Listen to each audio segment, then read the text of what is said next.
Purihin po ang Panginoon sa bawat isa po sa atin. Tunay nga na pinagpala ang bawat araw kung lagi po nating uunahin ang ating Panginoon. Amen. Hallelujah. Magandang umaga po sa atin lahat sa nanonood ng live dito sa DFC Morning Devotion. Ang devotion po na ito ay mula sa DFC Mangilag Sur, Daughter Church po ng DFC Kabatang, sa pangunguna po ni Pastor Gregorio Motel at sa supervision po ni Pastor Cheryl Manansala. Sige po, tayo po manalangin. Hallelujah. Tunay nga o Diyos, nakaidakila. Karapat dapat o Diyos kayo maparangalan. Purihin ka o Diyos sa dakilan ninyong pangalan. Panginoon, tunay nga na bawat umaga, paglagi namin nilalasat, lagi namin binulay-bulay o Diyos, ang inyong kabutihan, ang inyong katapatan sa amin. Tunay nga na walang iba pang pagpapala, o Diyos, ang makakahigit nito, Panginoon. Panginoon, samahan niyo po kami, o Panginoon, sa devotion po na ito. Kayo lamang, o Panginoon, ang manguna. Kayo lamang, o Diyos, banal na Espiritu, ang siyang gumabay. At tawalanisin niyo po kami, banal na Espiritu, sa lahat ng karamihan namin. Purihin ka, Ama, sa pangalan ni Jesus. Amen. Sige po, awitin po natin ang dalangin. Hallelujah. Angkinin po natin yung bawat mensahe ng awiting ito.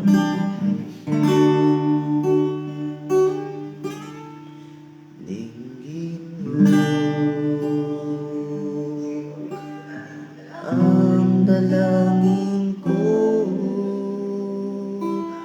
nais kong mapalapit sa inyo.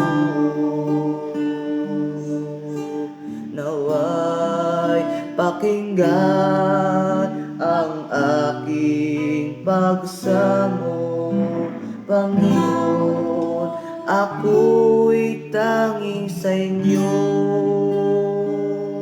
Dingin niyo. Dingin niyo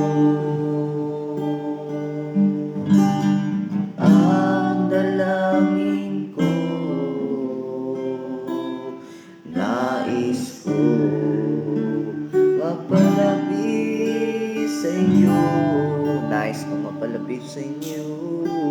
Naway pakinggan ang aking pagsamo, Panginoon, ako'y tanging sa inyo. turuan niyo. Turuan niyo akong gawin ang inyong kalooban nang masunod layunin niyo sa aking buhay. Hubugin niyo ako ayon sa nais niyo, o aking Diyos, o aking Diyos. Kapag gusto natin na tayo lumago sa Panginoon, kailangan po natin tayo magpaturo sa ating Diyos. At ngayon din, kailangan din natin magnasa na maglingkod sa Kanya, sapagkat wala nang iba pa na hihigit na gawin sa mundo ito kundi ang maglingkod, paglingkuran ng Kanyang pangalan. Sige po, verse 2 po. Panginoon, wala na akong ibang nais. Angkinin po natin, kundi ang maglingkod sa inyo. Nawa'y gamitin niyo aking buhay para sa kalwalhatian niyo. Turuan niyo akong gawin ang inyong kalooban nang masunod layunin niyo sa aking buhay. Hubugin niyo ako ayon sa nais niyo, o aking Diyos, o aking Diyos. Turuan niyo akong gawin ang inyong kalooban nang masunod layunin niyo sa aking buhay. Hubugin niyo ako ayon sa nais niyo, o aking Diyos, o aking Diyos. Turuan niyo ako gawin ang inyong kalooban nang masunod layunin niyo sa aking buhay. Hubugin niyo ako ayon sa nais niyo, o aking Diyos, o aking Diyos. Hallelujah. O aking Diyos, o aking Diyos, o aking Diyos, o aking Diyos, o aking Diyos. Purihin ka, Ama, sa oras na ito. Tunay nga na wala nang iba pang hihigit kundi sundin, kundi magpahubog sa inyo, sapagkat kami, O Diyos, marumi. Ngunit, Panginoon, kailangan namin ng inyong pagpapahubog. Panginoon, mabuhay niyo, Panginoon, kami sa lahat ng aming pagkakamali. Purihin ka, Ama. Takilayan ka sa pangalan ni Jesus. Amen. Purihin po ang Panginoon sa bawat isa po sa atin na nanonood ngayon at ngayon po na tayo dadako na po sa pag-aaral ng salita ng Panginoon. Ating po pong tinatawagan ang lingkod ng Diyos na si Pastora Cristina Eraves.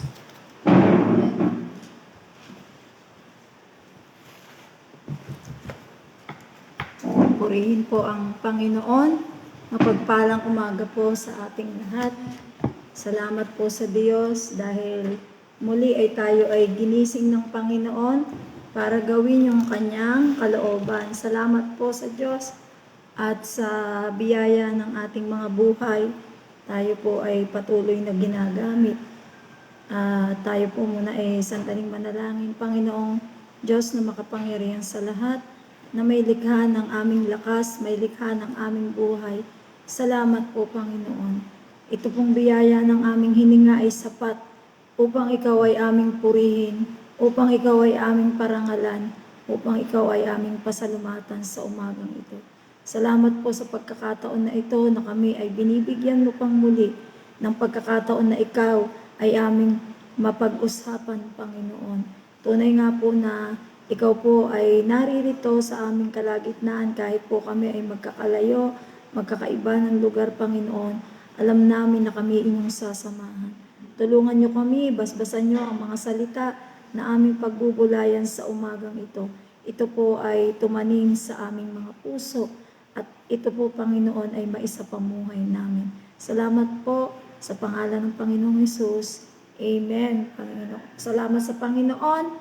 Purihin po ang Diyos. At tayo po ay magbukas ng ating mga Biblia sa Galatia chapter 5, verse 22 to 23. Ulitin ko po, Galatia chapter 5, verse 22 to 23. Babasahin po natin. Subalit ang bunga ng Espiritu ay pag-ibig, kagalakan, kapayapaan, pagtsatsaga, kabaitan, kabutihan, katapatan. Verse 23, kahinahunan at pagpipigil sa sarili. Walang batas laban sa mga ganito. Purihin po ang Diyos sa kanyang mga salita. Tunay nga po na kumusta na po ba yung bunga ng Espiritu sa ating mga nilalang ng Diyos. Binubulay po ba natin kung tayo ay meron ng taglay nito? Una po sa lahat, pinakamahalaga, kaya nauna dyan ay yung pag-ibig. Meron na po ba tayo sa palagay po natin? Meron na po ba tayo nito? Kaya po ito inuna upang yung mga sumusunod, inuna sa siyam na bunga ng banal na Espiritu. Upang yung mga sa susunod na yung katuwaan, kapayapaan, pagpapahinuhod, kagandahang loob, kabutihang pagtatapat, kaamuan, pagpipigil sa sarili ay madali na pong gawin. Purihin po ang Diyos habang tayo nag-aaral ng salita ng Diyos. Ay ating pong damhin ang ating mga puso kung mayroon na po tayo nito. Maunawaan po natin na ang salita ng Diyos ay, kung babasahin po natin, ay napakasimple. At lagi tayong humihingi ng karunungan sa Panginoon, katalinuhan kung paano ito gagawin. Ngunit kung wala pong pagnanasa ang ating mga puso, habang tayo nag-aaral ng salita ng Diyos, ay hindi po natin mararanasan yung sinasabi ng Panginoon na katalinuhan. Kasi kung ito po ay lagi nating binabasa lang o inilalagay lang sa ating mga kaisipan, nagiging head knowledge lang, ay hindi po tayo matalino. Ngunit kung ito ay ating isinasagawa, isinasapamuhay, naroon po yung katalinuhan. Kaya anong sabi? Magkakaroon lang tayo ng pag-ibig. Dito natin malalaman yung pag-ibig na sinasabi ng bunga ng banal na Espiritu. Sa kalagayan na kung tayo ay may matinding pagsubok, ito po ay para sa lahat ng tinawag ng Panginoon, higit yung mga pinili ng Diyos para maglingkod. Alam natin sa ating mga sarili na tayong lahat ay tinawag pero may pinili ang Diyos. Kailangan nating taglayin ito. Dahil kung wala ang bunga ng banal na Espiritu, sabi nga dito, ang bunga ng banal na Espiritu ay resulta ng presensya ng banal na Espiritu sa buhay ng isang Kristiyano. Malinaw na itinuturo sa atin ng Biblia na ang lahat ng mga tunay na Kristiyano ay tumanggap ng banal na Espiritu sa oras na siya ay manampalataya sa Panginoong Heso Kristo. Yun nga po yung sinasabi natin na kung tayo ay nakipag-isa, kung tayo ay sa 2 Corinthians, sinasabi po 5:17, lagi natin yung nababasa sa ulado nating lahat. Kung tayo ay talagang nakipag-isa na sa ating Panginoong Hesus, tayo ay binago na. Wala na yung mga dating nating kasamaan. Nung ipinako ang Panginoong Hesus, tayo ay ipinako din nung tayo ay dating masamang. Ngunit tayo ngayon ay nasa Panginoong Hesus. Kaya kailangang lagi nating bulayin kung meron na ba tayo nitong bunga ng banal na Espiritu. Sabi ay, ang gawain ng banal na Espiritu ay baguhin tayo. Wangis ng Panginoong Hesukristo. Maunawaan po natin na napakasimpleng salita, pero kailangan po natin itong laging bulayin. Ano sabi? Ulitin ko po. Gawain ng banal na Espiritu na baguhin tayo. Amen. Bakit? Dahil ang ating sinusundan ay ang Panginoong Hesus. Alam natin kung anong merong katangian ang Panginoong Hesus. Kahit siya ay sinasaktan, siya ay inaalipusta, siya ay dinuduraan, anong ginagawa ng Panginoon? Tahimik lang siya. Sigurado, ang ginagawa ng Panginoon ay nananalangin na lang. At dito natin masusubukan, dito natin makikita sa ating mga personal na kalagayan, sa ating mga pagkatao, ano ba yung bunga ng Espiritu na lumalabas sa atin? Kapag merong nagkakasala, nakikita natin na nagkasala, ngunit ano yung ating mga reaksyon? Isipin po natin, dito natin madidiscover kung ano na ba yung bunga ng banal na Espiritu sa atin. Tayo ba ay tutulong? Tayo ba ay magpapalubog palalo? O mas mainam na tayo ay manalangin ng matindi? Dahil baka mamaya, mas malimit, alam nyo ba na sigurado mas malimit pa si Satanas, mas malimit pa ang dyablo na magpatawag ng meeting 24/7. May meeting sila. At sigurado ang pinagmimitingan nila ay kung paano nila ibabagsak ang mga pinili ng Panginoong Hesus. Ang mga pinili ng Diyos Ama para ibalita sa mga tao yung mabuting balita. Tayo ay nagnanasa na laging makapaglapit ng kaluluwa sa ating Panginoon. Pero tandaan natin,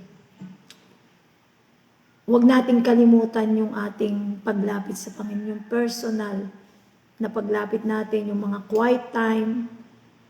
Ilalapit natin ang ating mga sarili dahil sigurado na talagang ang pinupuntirya ni Satanas ay yung mga talagang lingkod ng Diyos. Hindi niya masyadong tinitira yung mga pangkaraniwan lang. Ang titirahin niya yung mga nasa posisyon. Bakit? Kapag tinira niya yung nasa pinakamataas na posisyon ng paglilingkod, sigurado lalabas dyan yung mga pekeng Kristiyano talaga. Purihin ang Diyos. Praise God. Kailangan nating unawain na dito lalabas kung anong klase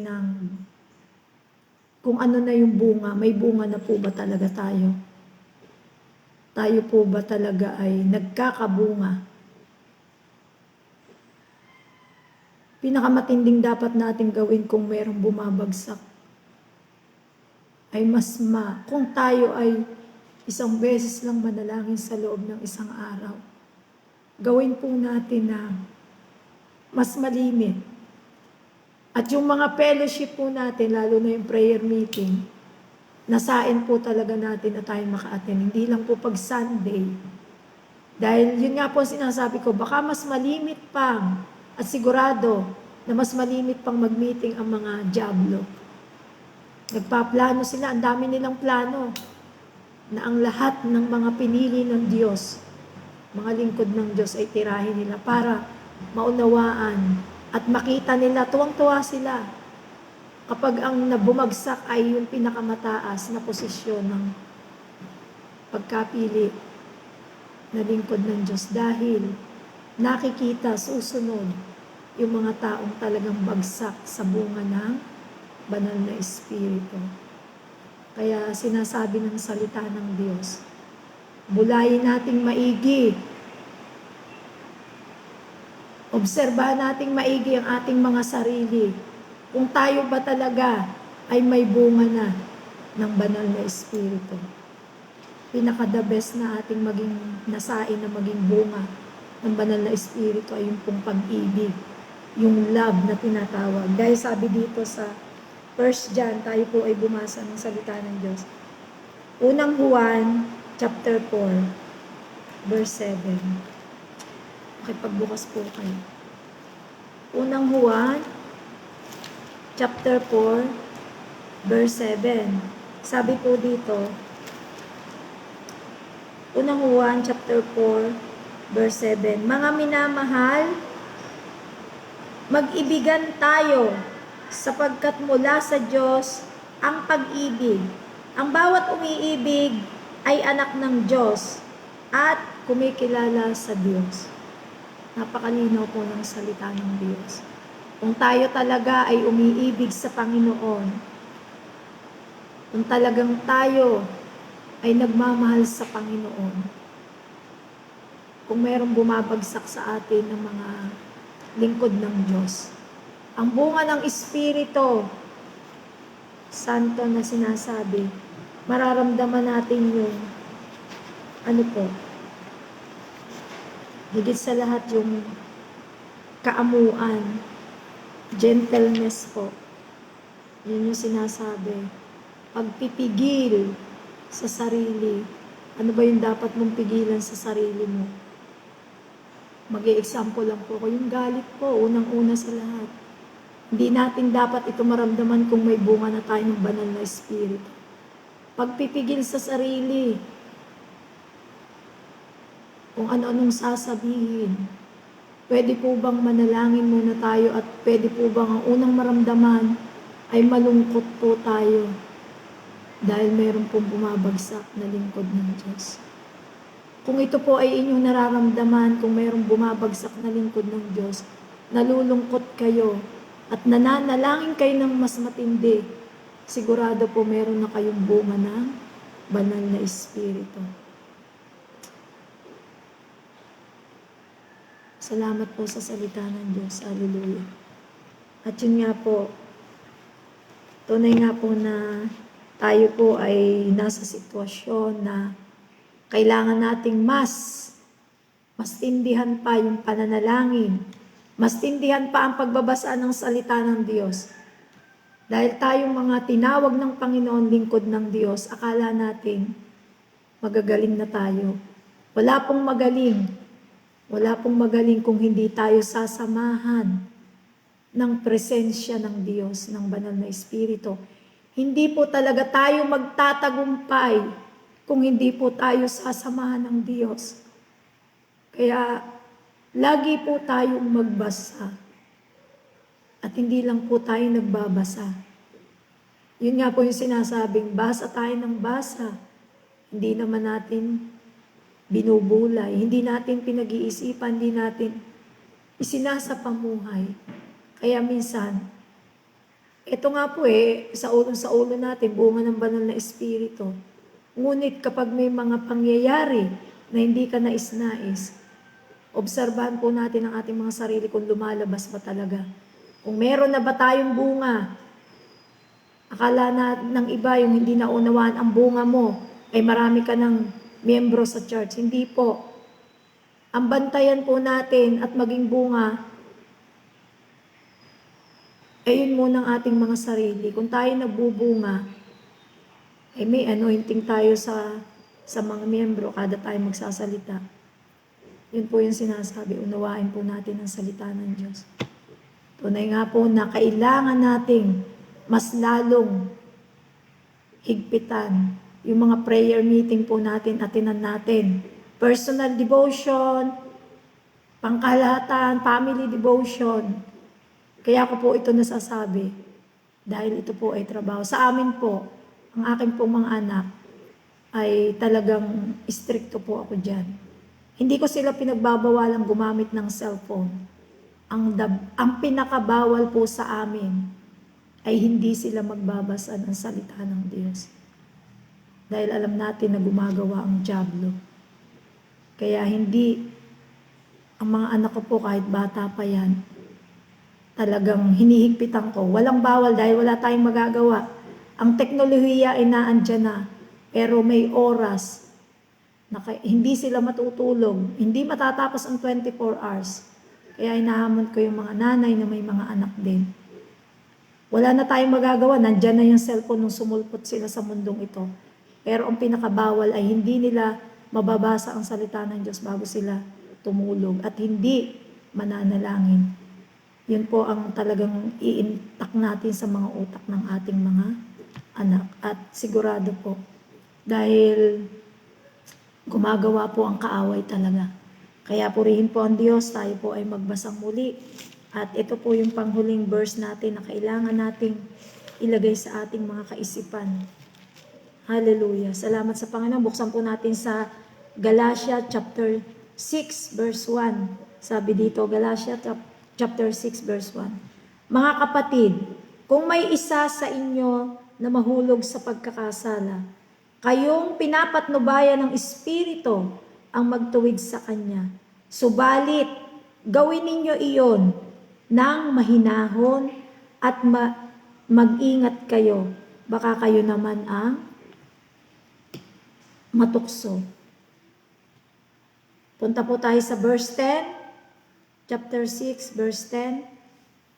Kaya nga, basta may pagkakataon, ay gumawa tayo ng mabuti sa lahat ng tao, lalo na sa mga kapatid natin sa pananampalataya. Madali po itong unawain. Salamat po sa Panginoon. Tayo po ay manalangin na. Hallelujah. Salamat o Diyos, Ama, na makapangyarihan sa lahat. Tunay nga po, Panginoon, na ang bawat isa sa amin ay dumudulog sa inyo, Panginoon. Lord, tulungan niyo po kami. Dahil kung wala po yung pagsama niyo sa amin, sa bawat oras namin, mula ngayong umagang ito na kami ay inyong ginising, Panginoon. Tunay nga po na hinihingi namin ang inyong pagsama. Dahil kung wala po yung pagsama niyo sa amin sa umagang ito hanggang sa mamayang hapon pa, Panginoon, bawat oras namin, Panginoon, nauunawaan namin na hindi kami magtatagumpay, Panginoon, kung hindi mo kami sasamahan. Kaya Lord, salamat po. Patuloy mo pong samahan ang buong organization ng Door of Faith, Panginoon, sa pangangasiwa po ng aming tagapanguna, si Pastor Joseph, Panginoon. Ang mga kababaihan, Panginoon, mga kalalakihan, mga kabataan, Panginoon, yung mga nasa tamang gulang at higit sa lahat yung mga maliliit na kabataan na mga naglilingkod na po sa inyo. Lord, kayo po, Panginoon, ang may hawak sa amin. Tulungan niyo po kami, Panginoon, na iyong mga salita ay lagi naming maunawaan at maisapamuhay namin, Panginoon. Tulungan mo po ang iyong mga lingkod, ang inyong mga tinawag, ang inyong mga pinili upang magbahagi ng iyong mabuting balita. Lord, kayo lamang talaga, Panginoon, ang aming maparangalan, kayo ang aming mapapurihan palagi sa aming mga buhay. Dahil wala talaga kaming kayang gawin, Panginoon, kung hindi nyo kami sasamahan. Wala po kaming kayang gawin, Panginoon. Hindi namin kayang gumawa ng mabuting bagay kung hindi nyo kami sasamahan, Panginoon. Kaya Lord, sa iyo namin binibigay ang lahat ng papuri, pasasalamat, pagluwalhati at parangal sa tangi at nag-iisang pangalan ng aming Panginoong Hesus, aming tagapagligtas. In Jesus' name we pray. Ang lahat po ay magsabi na, Amen. Amen. Salamat sa Panginoon.